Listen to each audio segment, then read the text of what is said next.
Hello, I'm Dave Herman, Chairman of the American Kratom Association. Welcome to our webinar, the AKA Action Transparency Updates. There are always items we work on in private that allow us to communicate the Kratom community needs. Some of these are very sensitive and we can't share them, but when progress is made and we can share information without violating trust, we hope to share with all of you the status of this work. Our presentations today will be from Congressman Mark Pocan from Wisconsin, Lynn Mehler from Hogan Lovells Law Firm, Dr. Jack Henningfield from Pinney and Associates, Mac Haddow from Upstream Consultants. We all thank our guests for their help and participation in this webinar. We also want to recognize the contributions of our executive director and our board of directors whose everyday hard work guides our actions and made this webinar possible. We're extremely honored to have Congressman Mark Pocan of Wisconsin joining us tonight. Congressman Pocan has been a dedicated champion of Kratom and fearless in his support for protecting people's rights. Congressman serves as a U.S. representative for Wisconsin, 2nd Congressional District, following 14 years in the Wisconsin State Assembly. Representative Pocan is a small business owner, union member, and a lifelong advocate for progressive causes. In the 115th Congress, he serves on the House Appropriations Committee, where he sits on the Subcommittee on Labor, Health, and Human Services and Education, and the Subcommittee on Agriculture. I'm honored to introduce Congressman Mark Pocan. Congressman? Hi there, everybody. Welcome tonight. I just wanted to give you a little bit of an idea of where we've come from with this issue, a little history of it from a congressional perspective. I was asked to do that, and then offer what I know where we're at, although of course your folks will know a whole lot more to give more in-depth updates following this. But let me just share how we got involved in Congress on this issue. So we have a family friend, my husband and I, in Colorado who found that she had gone to a lot of doctors for a number of ailments, but one in particular, and wasn't getting resolution, and she discovered Kratom, and it was one of the few things that really helped her, and that's where I first heard about it, so from a good family friend.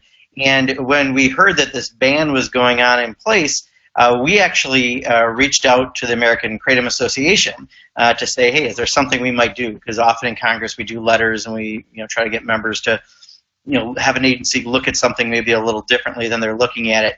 And this was back in September, may even been late August last year of 2016. At that time, Susan Ash and your lobbyist at the time came by my office in Washington. We talked more and more about it and kind of came up with a path we thought might make sense. In the past, I've had a good experience with congressional letters.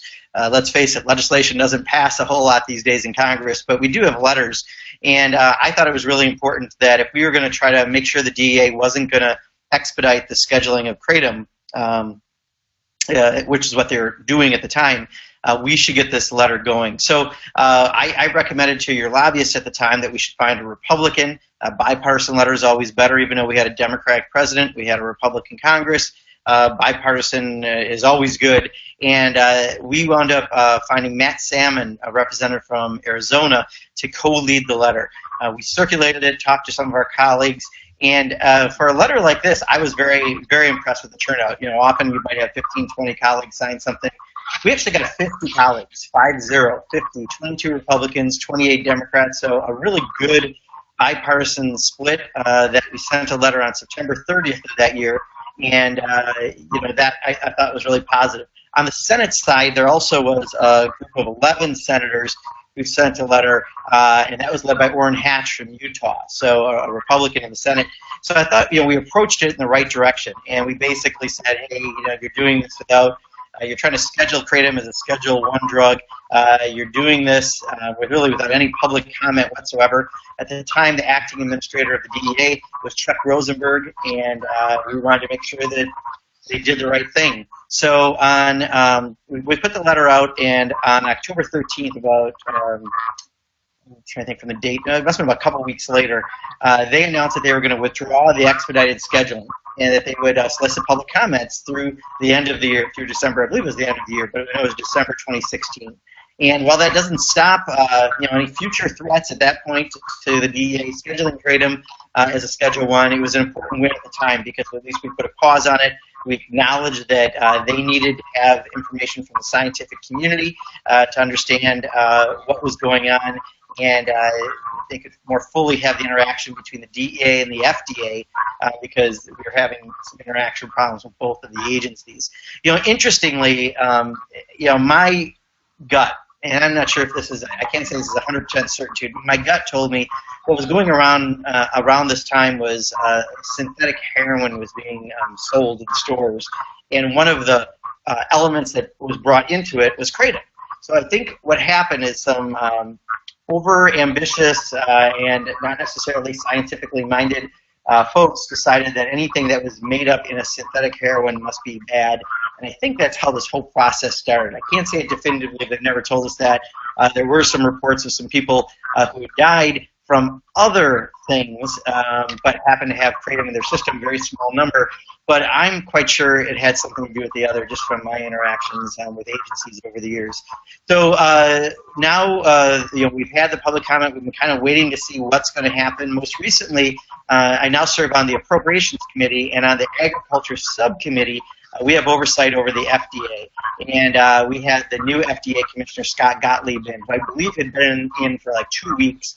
But to be honest, he was very, very knowledgeable for someone who's been there for 2 weeks. Of course, he had experience previously with the agency, but very impressed with where he was at for, again, 2 weeks experience. And I asked him a question during that hearing about whether or not the FDA was going to be doing their 8-factor analysis on Kratom, which is how the DA is supposed to go through a process to actually schedule a drug like that, and they said they were moving forward with the analysis. Now, we know that there has been, by your association, an independent analysis that was very thorough and very thoughtful and has been submitted, so that, if they do the same as this, I think you're going to find that people are going to realize that, obviously it shouldn't be a Schedule I drug, and we're hoping to have progress on that. So, I think, Dave, I just wanted to offer that brief history, I think is what you asked me to do. I'd be glad if you have a question or two to take that, but I wanted to at least provide people with a little bit of the timeline, what's happened, the unusual nature of a bipartisan letter in both houses moving this forward, and the fact that we're still pushing on this and trying to make sure that they know we haven't forgot about it, that it's still something important, and that we don't want to have this be improperly listed as a Schedule I drug. Congressman, thank you. We can't tell you how much we appreciate your support and help. In researching questions, there was one that kept coming up over and over again, so let me just ask it to you. Sure. What can the Kratom community do to help you as a member of Congress to preserve and protect the freedoms of consumers to have access to Kratom in the future? That's the big burning issue.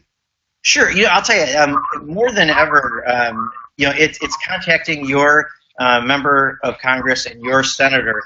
If you have a personal story, all the better. But it's not the mass-produced postcards, generic emails that all say the same. Those get lost, I'll be real honest. But what gets our attention is when a thoughtful letter, a thoughtful email, it's the same these days, the same as a thoughtful letter, or a phone call to either the district office or the Washington, D.C. office of your member of Congress and your senators. Quite honestly, other members probably won't take the calls because we all have over 700,000 constituents and we have limited staff.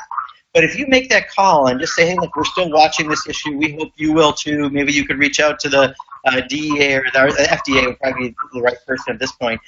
Honestly, whatever Dave tells you is the message you should send on it. But what I'm suggesting is it's that communication with your elected officials so that it's still on their radar screen, their staff's radar screens. And if you have an ask, that'd be great, because if they could make a call or send a letter individually, to this point, I don't think there's a group letter that needs to happen. We work with your association. If there is, we'll jointly figure that out. But for now, I think just making sure they know you're available, that you're someone in the district who cares about it. And one caveat, I know I said a good letter, and a good letter does make a difference. However, because of the problem with sarin and other poisons that were sent years ago into Washington, into offices in Washington, if you send a letter to your Washington office we will not get it for about 3 weeks. It has to be screened. Now, the local offices generally will get it right away. So, in your home district, if you send something, that's why I say sometimes an email letter is just as good, but we'll get it instantaneously, and you won't have to worry about if that time period, if something happens in the next 3 weeks and they haven't gotten it, it may not get through. So that's my recommendation. Just, be very visible. People these days are really visible, so you want to make sure you break through the clutter so you're still on the front of mind for your member of Congress and your senator, and just keep that communication up, because your personal advocacy, you're the boss, right, of your elected official, and that's why that communication is very important. Congressman, thank you so much. We appreciate your leadership. This is a very passionate community, and I think they'll take to heart everything that you said to us. Awesome. Well, I appreciate you. Again, however we can be helpful, we want to be. Oh, thank you so much. Next, I want to introduce Jack Henningfield. Jack is one of the world's leading experts on addiction and the behavioral, cognitive, and central nervous system effects of drugs. He counsels clients on assessment of the abuse liability of new central nervous system acting drugs and formulations, evaluation of potential application of Controlled Substances Act to new products, and the assessment of the tamper resistance of novel formulations and development of risk management approaches. Jack frequently liaises with the Food and Drug Administration on issues concerning drug scheduling and addiction, and has presented frequently to FDA advisory committees. He has received numerous awards for his research and policy contributions to the understanding and control of tobacco addiction. He joined Pinney Associates in September '96 after 16 years of public service at the intramural research program of the National Institutes of Health, NIDA, National Institute on Drug Abuse, where he studied the abuse, liability, and cognitive effects of a broad range of drugs and contributed to the development of improved methods for abuse liability assessment. He's been a member of the Johns Hopkins University School of Medicine faculty since 1978 and is presently adjunct professor of behavioral biology at the Medical School's Department of Psychiatry and Behavioral Sciences. It's clear to me he's just not qualified. Welcome and thank you. Thank you very much. Stated more succinctly, I'm a scientist who believes in science in search of in service of humanity. And I think, like most people, I've had in my own family members with addictions and other problems. I've had family members that have needed medicines, family members that have benefited from natural products. There's no one-size-fits-all for helping people. And I want to just tell you how I got into this, though, because I'm a scientist that studied addictive drugs and opioids, real opioids, for more than 40 years. Kratom was fascinating because here was something that looked like it had a much safer profile and really could help people and provided an alternative. And it was clear for many years now that there have been many people in Southeast Asia and increasingly in the United States treating ailments that they could have maybe were treating with opioids and other drugs. And they found that Kratom provided acceptable and effective self-treatment. And so I believe it's really important we have alternatives available for people. And I think going forward, when you're thinking about what you can do, I think remember that NIDA, FDA, DEA have to work on this together, and anything that you can do to help show them the path and show them why the world is better, having access to Kratom will be very helpful. Don't overstate the case. There's no one-size-fits-all for everybody. Now, I met with, I got involved with the American Kratom Association last August when the DEA announced a scheduling proposal that they were going to essentially ban it by placing it in Schedule 1. My advice was that you should protest it with all you've got because it's the right thing to do, but it's too late. The train has left the station. You'll never get it reversed. But my colleagues and I at Pinney Associates believed it was the right thing, and initially we jumped on and helped them pro bono.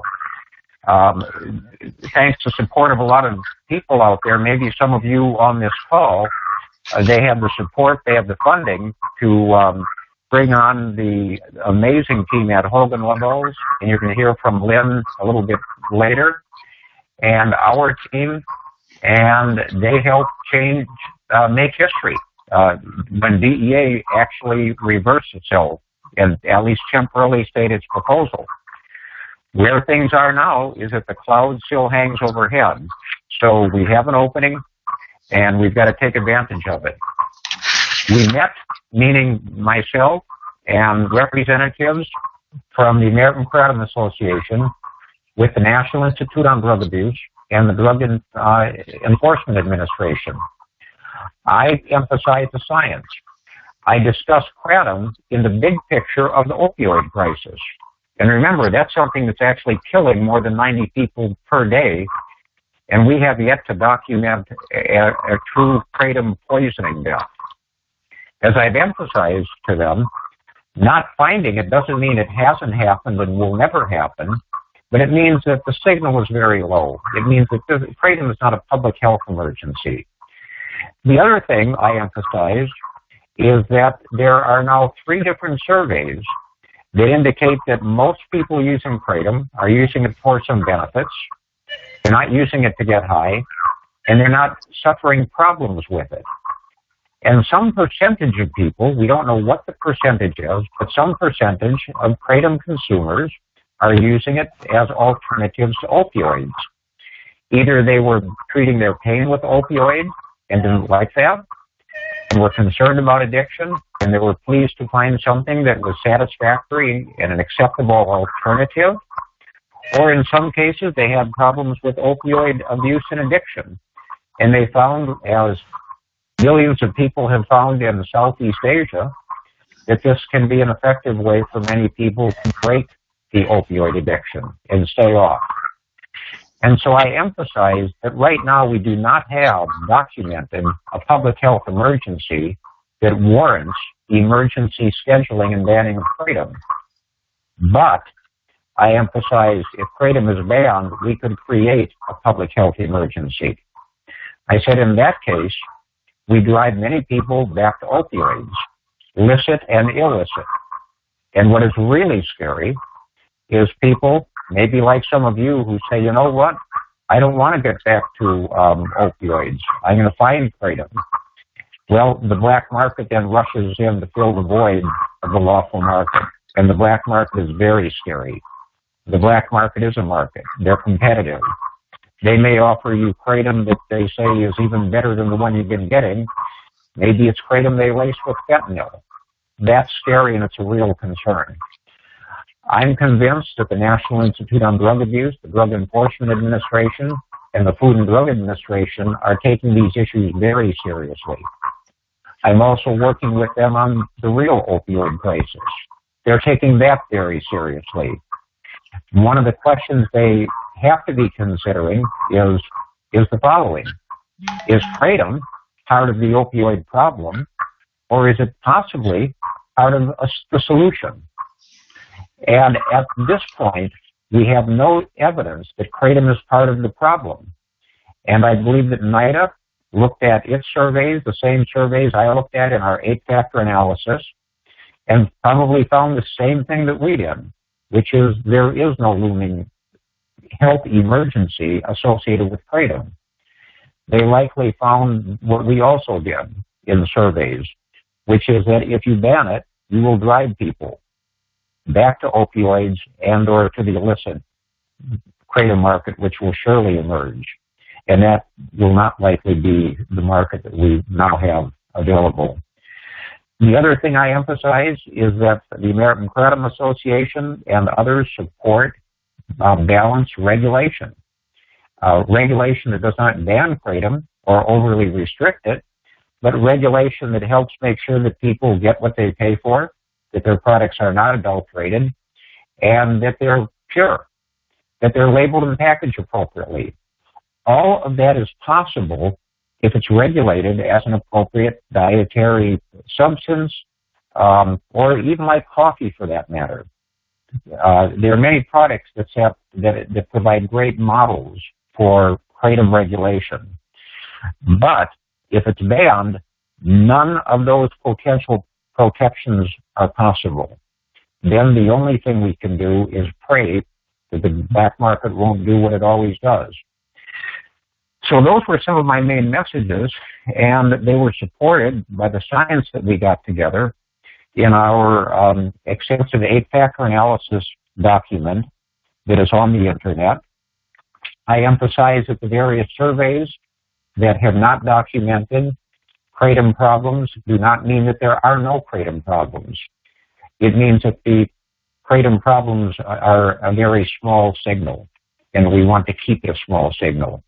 And the way to keep the small signal is appropriate balanced regulation, honest information to people, and let marketers that market products appropriately and safely, let them provide the products. Much better alternative than the black market. One other thing that's fascinating is kratom does have molecules, including nitrogenine, that have some opioid-like effects. And what this means is that a lot of the benefits that people attribute to kratom are probably real. Now, they have not been documented to the level that FDA would need to prove kratom as a medicine. So we have to be careful and not make those claims. Nonetheless, decades of use probably in the United States and much longer in Southeast Asia indicate that it really does help people with a lot of the ailments. And so, and some of the basic science also supports that. So we have something that I think we have some science. We need more science. And that brings me to my last point that was an important one, to the National Institute on Drug Abuse. A lot of us think that regulation is best guided by science, and that as we go forward, we want to better understand what kratom does and what it doesn't do, so we can give people even better information. Well, the only way you can let the science go forward is if you can get the product and you have support of science. If we place kratom in Schedule 1, it is very difficult to do the research. And then we don't get the regulation that we need, we don't get the research that we need, we don't get the protection in the marketplace we need. So I think what everybody on this call and more can do is make the case, make the positive case, and make it to your congressman, make it to courageous congressmen as we just heard from Congressman Pocan. The other thing that's going on that's important and relevant is the Governor Christie-led opioid commission. I think if we all put politics aside and focus and be hopeful, because he does have some people on that commission that have long histories in substance abuse. And I think what we've got to do is make sure that they understand as broadly as possible that kratom is part of the solution to the opioid problem, not the problem. And moreover, that there are people right now that are where we want them to be, off of opioids, with alternatives to opioids for pain, with alternatives to opioids for abuse.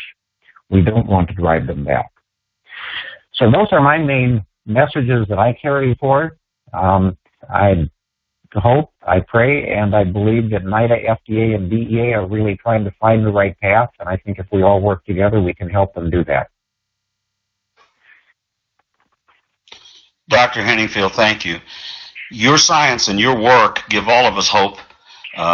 It's helped immensely when we talk to people to share your 8-factor analysis, and it's just been a godsend. Thank you very, very much. It's my honor and pleasure. You guys are doing great work that is what I believe in, science in service of humanity. Thank you, sir. Next, I'd like to introduce Lynn Mehler. Lynn is a partner in the pharmaceutical biotechnology practice at Hogan Lovells. She advises clients on a range of FDA and DEA regulatory matters. She's worked extensively on the approval processes for new drugs and biologics, on safety issues, on unique regulatory issues raised during the development and marketing of controlled substances. Drawing on her 12 years of experience with the FDA's Office of the Chief Counsel, Lynn has a deep understanding of the FDA. Her experience as the primary attorney handling all FDA issues related to controlled substances provides her with unique insights into both the FDA and the DEA's regulatory processes for controlled substances. She advised the agency on drug safety matters, including at approval and those leading to labeling changes, and even product withdrawal. Lynn has worked with a full range of clients. She has a deep understanding of the web of regulatory requirements governing the research and development of the controlled substances and guides companies on matters from initial clinical trials to approval and marketing. Please welcome Lynn Mehler. Thank you, Dave. Appreciate that intro. I'm going to speak briefly tonight on a piece of legislation that's currently pending in Congress that we think may have an impact on kratom, and so I think it's important to understand a little bit about it. We're referring to it as SITSA, but it's a Stop Importation and Trafficking of Synthetic Analogs. And so the title is important to note because I think that one, you would presume the title would tell us a little bit about what it's going to do. But then I think if we look at the language of the legislation, we'll realize that it's a little broader than the title itself. You can go to the next slide.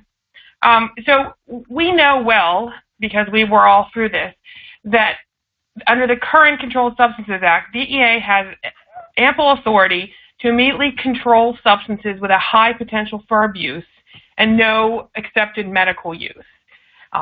That's what they've used to control a number of illicit synthetic fentanyls and other illicit synthetic analogs. These are the types of things that sort of become a big public health emergency, and DEA can, in the 30-day emergency process, place them in Schedule 1 and then has a number of years to move them into the normal schedules. This was the provision that DEA tried to use initially to schedule kratom, and we were able, through lots of different efforts, were able to convince them that it wasn't an appropriate fit under the science or the law. So we know they have this, we know they're using it. So to me, when I first started looking at this, the need for this law is not clear. Now, clearly, DEA is struggling with the opioid epidemic, and a number of the opioids they're dealing with are synthetic, illicit, illicit substances. So it seems like that might be behind it based on the title of the act. But when you look at the statute or the legislation, you start to realize how broad it is. Next slide, please. So the law is very broad. It contains language that would let DEA control substances with a low potential for abuse based on these substances' chemical similarity to scheduled substances, including all the way down to Schedule 5 substances. And while it says DEA can temporarily schedule these substances, it's really a 5-year schedule, which really begs the question of how that's temporary. It also has a process by which they can permanently move the substances into these, what they're calling Schedule A. But they're essentially anything that has a chemical structure substantially similar to any scheduled substance, so 1 through 5, and an actual predicted effect on the central nervous system that is substantially similar to a scheduled substance 1 through 5. And the statute is vague on exactly how it is DEA should establish that. It says DEA may consider a number of factors, but does not require DEA to consider any of these factors. And some of these factors are very broad: chemical structure, relationship, binding receptor assays, and other relevant scientific information about the substance. So we know that there are other provisions like this in the Controlled Substances Act where they really rely on a chemical relationship of the moieties that allow DEA to sweep other substances in, separate and apart from kratom. And we've seen over time that DEA uses that authority very broadly. And so we're looking at this and saying, well, what will they use what can they use this authority to sweep in? And despite the reference to synthetics in the title of the legislation, the draft, the law, the language itself doesn't actually limit it to synthetic substances, but just talks about substances. So that could be interpreted, and there's certainly precedent throughout the Controlled Substances Act that when it talks about substances, that could be natural, botanical, synthetic. It really doesn't distinguish. So because the statutory language, the proposed statutory language, doesn't limit it to synthetics, our concern is that kratom could fit into this paradigm when you recognize that we know certain things about its chemical structure that relate to other controlled substances, and the fact that the standard for which DEA establishes that the substance has a similar effect is broad and vague and rather easy to meet, because so many things can sort of fit underneath it. Next slide, please. So we think that this law may be unconstitutional. We certainly think it's unreasonably broad, given what we think the intent of the law is. We think that if enacted, it could substantially curtail and burden dietary supplements and products like kratom. We think it curtails and could stymie legitimate scientific research and product development across, not just dietary supplements, natural botanicals, but also drug products. While there's an exception for substances that are under investigation for use as a drug, it's a very, very narrow exception, so it's likely to hit the pharmaceutical world as well. And as we noted before, this gives DEA the authority to control the substance for 5 years without providing any opportunity to comment, without being able to challenge it in either administratively, to challenge DEA's decision, or in the courts. So no legal challenges, no scientific challenges as it's written. And it would also have higher penalties related to these products than you would see with other drugs in the same class. So, for example, DEA might, if they conclude the substance should be in Schedule A because its relationship to a Schedule 5 drug, in the end you end up with penalties that are higher for the Schedule A drug than the drug that it's similar to. And so that's just not a rational result to the legislation. So that's in a nutshell what we see when we read this provision. So Dave, I'd like to turn it over to you. I think Mac Haddow comes next, and he has all sorts of great insight. Well, Lynn, thank you. You've made the unexplainable understandable. In our community, there's a tremendous amount of questioning, all of it legitimate, trying to find the answers to, will this create a kratom problem, will it not? And, your advice throughout all of this has helped us understand that the risk is a very real risk. So, again, thank you so very much. Sure. Our chief lobbyist is Mac Haddow. Mac has more than 34 years of experience in the public policy arena, initially serving, I can't read that, but it doesn't matter, I know what it is, the campaign manager for Senator Orrin Hatch, personally serving as the youngest member of the Utah legislature, where he was Legislator of the Year, and serving in the U.S. Department of Housing and Urban Development, and HHS, Health and Human Services, in the Reagan administration, where he was Chief of Staff. While at HHS, and for a 9-month period, he was the acting administrator of the Healthcare Finance Administration, that you might know now as CMS, Center for Medicare and Medicaid Studies. And Mac has a broad experience in both designing grassroots lobbying campaigns and delivering client messages with impact as a result of actually having been there. Mac? Dave, thank you. I'm glad to join you here this evening to share some of my thoughts about this battle that we've taken on. And it has been remarkable. I have spent actually more than 40 years in this business looking at and helping as an advocate clients to navigate this labyrinth in Washington. And I can tell you that in my experience that there have been no better champions than Congressman Mark Pocan and Senator Orrin Hatch. their bipartisan cooperation and collaboration in doing what they have done have made them the real champions of our battle up on the Hill. And we've had remarkable successes to date, too. We know that the DEA withdrew its emergency scheduling order back in October after the outcry from the community and from the Congress and from the scientists and from the veterans and from the medical professionals, all of whom challenged the thinking that had been put into and formulated into that Federal Register notice that threatened to ban kratom from the people that use it and rely upon it and wanted to have the freedom to continue to do so. Since that time, and by the way, that was an unprecedented action. I think that Jack Henningfield said it earlier, that when we started that battle, there was a lot of healthy skepticism, because in 80 previous attempts by the DEA to use the emergency scheduling powers that had been granted to them by the Congress back in 1983, they had been successful in every single one of them. There wasn't one instance where that emergency scheduling order had been rescinded until October 13th of 2016. And it was the kratom community that forced them to do so, because we discredited the so-called science that they were using that claimed that there were deaths and medical events that kratom was actually dangerous and dangerously addictive. We proved that that simply wasn't the case. After that order was rescinded, the FDA was asked by the DEA to produce its 8-factor analysis by December 1st of 2016.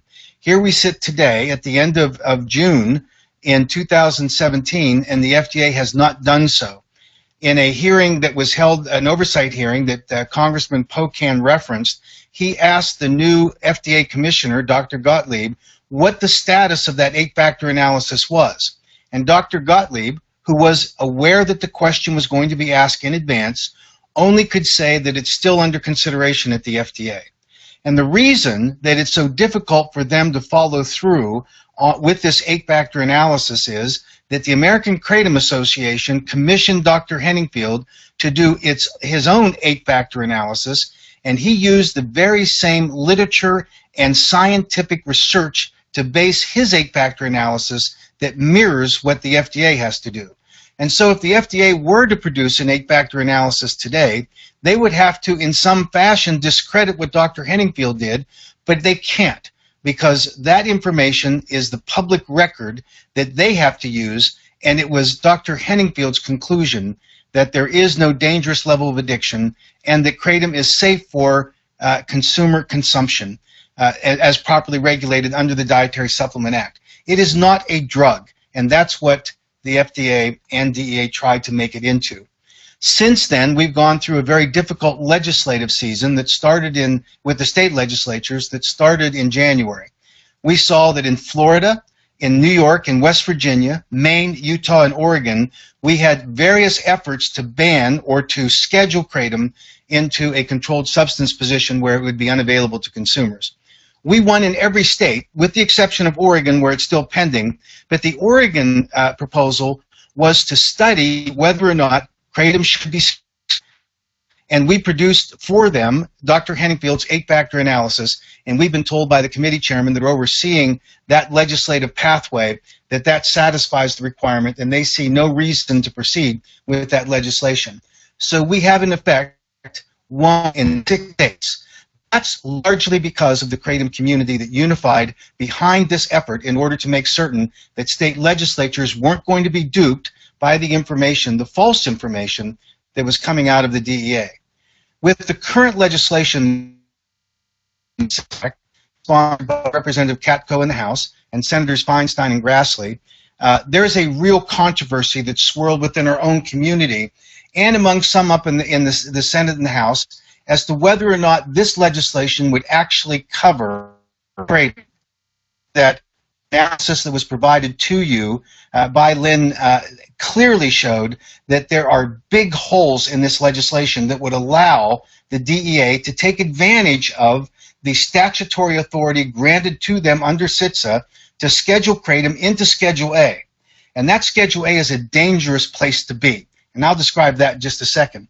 But I sat in front of a 26-year-old staffer yesterday who asked me a direct question, and she said, why do you not want to trust the Drug Enforcement Administration? They've told us that they really don't see kratom being scheduled in Schedule A under this legislation. Well, that's an interesting question, and I know it's one that some skeptics in our own community have asked. But I told her that when I was a young staffer like her, I worked for Senator Hatch and Senator Kennedy in the evaluation of the nuclear test site facility out in Nevada, and the question then was whether or not the radiation fallout from that nuclear testing was responsible for tens of thousands of deaths and leukemia cases and cancer cases in the Nevada and southern Utah communities. The scientists at the time swore and showed documentation that they claimed to have produced that radiation was not unsafe. And in fact, they claimed that children with the fallout that fell upon cars that looked like a layer of snow, the children were playing in it and actually drawing designs on cars with that radiation dust. We know today, as a result of those hearings, that in fact it was terribly unsafe, that it was dangerous, but the government kept saying that there was no safety factor, whatever. And so that's why I'm a skeptic when it comes to the government saying, oh, don't worry, we won't do anything to you. Chairman Gohmert, in the recent hearing about CITSA, asked the DEA Acting Assistant Secretary for Diversion Control, Ms. Ashley, whether or not CITSA would cover kratom. And her answer was fascinating. She didn't say, no, the CITSA Act will not cover kratom. No, we will not schedule it. She said, we're not on that track to put kratom into Schedule A. She said the FDA is conducting an 8-factor analysis, and our path is to wait for that analysis. She didn't say that if they don't give us the analysis and the opportunity presents itself, and if a DEA agent or an enterprising prosecutor wants to schedule it under Schedule A, they can do so. So that's why we need to be skeptical and why we need to tighten down and amend the CITSA Act to make sure that they are foreclosed from that option. The CITSA Act does not require any medical or scientific evaluation from the FDA, from the National Institutes of Drug Abuse, or the HHS Assistant Secretary for Health. Not one scientist, not one analysis will be required for the Attorney General to put kratom or other substances that they decide to put into Schedule A on their 5-year temporary scheduling basis. And more importantly, there will be no judicial review when they do so. That's in the statute. The option for the Attorney General to make the scheduling permanent is allowed in that legislation during that initial 5-year period. And again, we won't have any opportunity to challenge it. They can also schedule, even as Lynn pointed out, products that have a very low addiction potential. And so how could it be, given the record that they have established in the Federal Register, why wouldn't they take advantage if the door were open to them to schedule kratom, because they didn't like the fact that they had to withdraw it? Today, we have in our hands over 16,000 petitions from the kratom community. We'd like to have more, and we encourage all of you to join in and actually sign those and put them in. Get your family and your friends to do it, because as Congressman Pocan said earlier, that voice is an important one. People will listen. We're going to ask you to do more things, including making those individual calls to the district offices of those members in the districts where you live.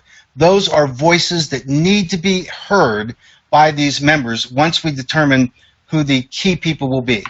The House Judiciary staff has agreed that they will already work on amendments to the CITSA Act in order to alleviate these concerns. We have similar commitments from the Senate Judiciary Committee.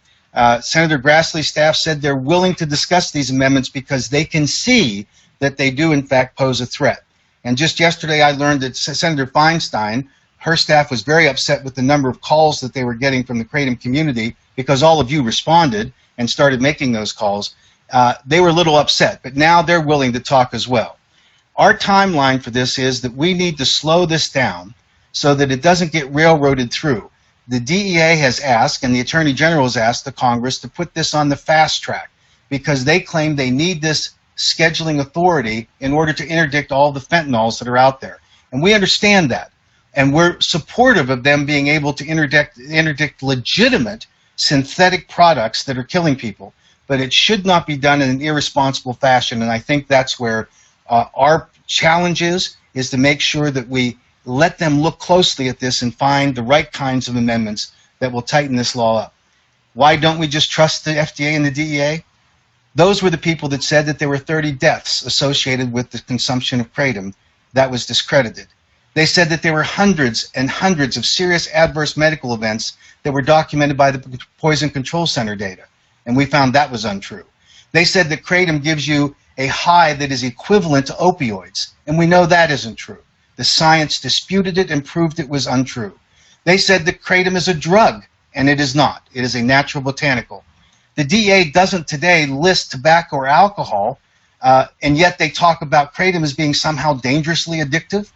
Fentanyl, which is a painkiller that is approximately 80 to 100 times more powerful than heroin, is only on Schedule 2 in the Controlled Substances Act. And the DEA claims that every decision they make comes down to the science. The reason we can't trust them is that when you give authority of this magnitude to a law enforcement agency, they will have the discretion to go out and use it, and they likely will. Everett Dirksen used to talk about the Congress, and he said that the Congress had the power to do any damn fool thing that they wanted, and they usually did about every 10 seconds. Well, I think that's true about the DEA and the FDA, and they verified it with their actions on kratom. President Reagan used to say that we can trust people, but we need to verify, and that's where we need to be. What we have today is a modern-day David versus Goliath story. We won a battle back in September, and of course culminating in the October 13th withdrawal that stunned the Washington community. They took notice. We now have the ability to close the deal. When Jack Henningfield and I met with the National Institutes of Drug Abuse staff, they told us that had they been consulted by the DEA prior to their attempting to schedule kratom as under their emergency scheduling authority, and they were not consulted, they would have told them that the science that they have and the research they have is consistent with what Dr. Henningfield's 8-factor analysis concluded, and that is that kratom should not be scheduled.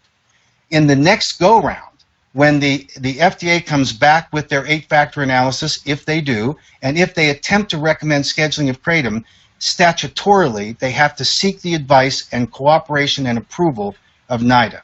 I don't think they're going to be able to get it because Dr. Henningfield's study is persuasive, it's powerful, and it disputes the premise upon which they're going to act.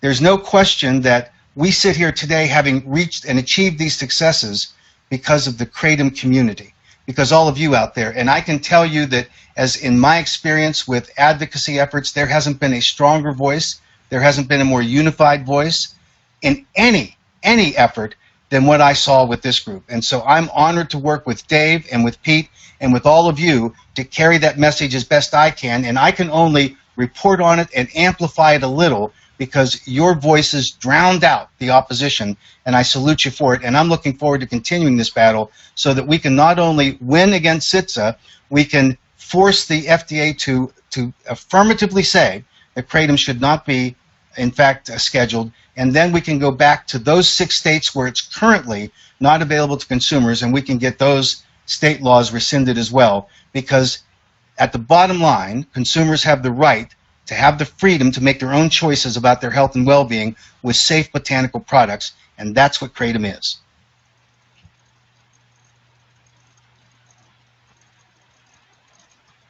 Mac, wonderful. Just wonderful. These presentations tonight were a thought process that we put together in the theory that it's not about the AKA, it's about the community. And we have some very specific areas that we work in, and tonight we shared 4 of those with you. We brought in Congress, lawyers, science, and lobbying, and these are well-credentialed people. So we hope you found these presentations educational and informative, and that it very much tied in to a lot of the things that we've been trying to share as well, and we want you to share with us. So please let us know what you thought. Hopefully we hit a good button with you. We wanted to. And to close it tonight, we'd like Pete Canlin to come on, and we've been asking for questions and let him answer a few for you. But again, thank you, and thank you for sharing with us as part of the community. Pete? Dave, thank you very much, and I want to thank everyone again for attending this webinar. We had one, boy, it was a couple months ago that was very well attended. We were able to provide some good information, and I think this one with the folks that we were able to bring on also provided some great information as well. I want to thank everyone for their support of the AKA and our fight to keep Kratom legal. I think one of the questions I get asked most often is, why does the AKA request donations? I think it's clear, and if you don't know, we operate 100% off of the donations of the Kratom community. The vast majority of our donations come from individual contributors. Just stating it plainly, it costs a lot of money to bring in the experts that we have, the experts that we had on tonight, Dr. Henningfield, Mac Haddow, the law firm.